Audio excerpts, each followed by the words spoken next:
ஒரு வீடியோ பார்த்தேன் இன்ஸ்டாகிராம்ல. உணவுக்கு கூட வழி இல்லாத ஒரு குழந்தை, வறுமையில இருக்கிற ஒரு குழந்தை தன்னை சவுக்குல அடிச்சுக்கிட்டு அந்த வறுமைய போக்கணும்னு அந்த கொடுமைய பார்க்கும்போது, என் கஷ்டம் எனக்கு ஒண்ணும் பெருசா தெரியல. ஆப்பிரிக்காவுல ஒருவேளை சாப்பாடு இல்லாம குழந்தைங்க எப்படா சாப்பாடு கிடைக்கும்னு அந்த கண்லருந்து அந்த கண்ணீர பார்க்கும்போது, அவங்க கஷ்டத்துக்கு முன்னாடி என் கஷ்டம் எனக்கு ஒண்ணுமே தெரியல. உண்மையா எனக்கு கஷ்டம் இருக்குதான். அடுத்து என்ன செய்ய போறோம்? என்ன வேலை பார்க்க போறோம்? அப்படின்ட்டு எனக்கு பல கேள்விகள் இருக்கு. ஃபேமிலிய எப்படி காப்பாத்த போறோம்? அண்ட் தென் பிசினஸ் பண்ணனாலும் சரி, எது பண்ணாலும் சரி, அதுக்கு வருமானம் என்ன பண்றது? அப்படின்னு ஏகப்பட்ட கேள்வி எனக்குள்ள இருக்கு. உங்களுக்கும் அந்த மாரி இருக்கும். ஆனா எனக்கு அவங்களலாம் பார்க்கும்போது, என் கஷ்டம் எனக்கு ஒண்ணும் பெருசா தெரியல. ஏன்னா நான் சாப்பிடுறேன் 3 வேள. ஆனா அந்த பசங்கள பார்க்கும்போது என் கண்ணு உண்மையாவே கலங்கிச்சு.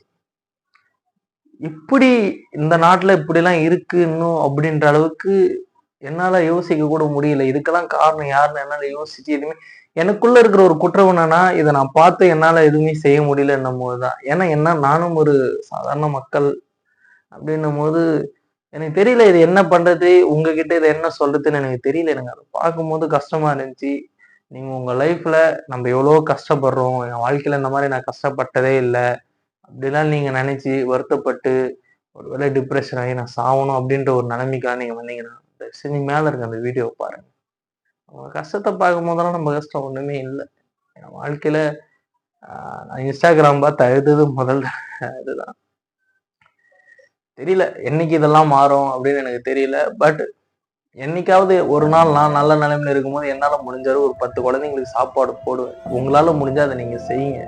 ஏன்னா, நம்மளால வறுமைய ஒழிக்க முடியாது. அட்லீஸ்ட் வறுமையில இருக்கிற பசங்களுக்கு ஒரு வேள சாப்பாடாச்சும் குடுக்கலாம். எனக்கு தோணுன அந்த ஒரு விஷயம் தான். இத உங்ககிட்ட எனக்கு சொல்லணும்னு தோணுச்சு. இத எழுதி வச்சு பேசவோ, இல்ல மனப்பாடம் பண்ணி பேசவோ, இத நான் வீடியோக்காகவோ எனக்கு தெரியல. நான் இத எனக்கு உங்ககிட்ட இத சொல்லணும் அப்படின்னு நான் நெனச்ச ஒரு சில விஷயம். ஏன்னா, நம்ம நெறைய பேர் ஒரு ஒரு கஷ்டம்னா உடனே நம்ம புலம்புறோம், அழுவுறோம், தீர்த்துக்கிறோம். ஆனா, அடுத்த வேள நம்ம சாப்பிடுறோம். ஆனா, அவங்களுக்கு சாப்பாடே கஷ்டமா அப்படின்னும்போது, அவங்க கஷ்டம் அப்ப எப்படி இருக்கும்? எனக்கு தெரியல. ஸோ நீங்க கஷ்டப்படாதீங்க. வாழ்க்கையில இதெல்லாம் பார்க்கும்பொழுது நம்ம கஷ்டம் ஒண்ணுமே இல்ல. ஸோ எதுனாலும் கடந்து போங்க. உங்களால முடிஞ்ச ஹெல்ப்ப உங்கள சுத்தி இருக்கிறவங்களுக்கு செய்யுங்க. எல்லாமே நல்லதாவே நடக்கும். நல்லதே நடக்கும். ஒரு நாள் எல்லாமே மாறும். நம்புறோம்.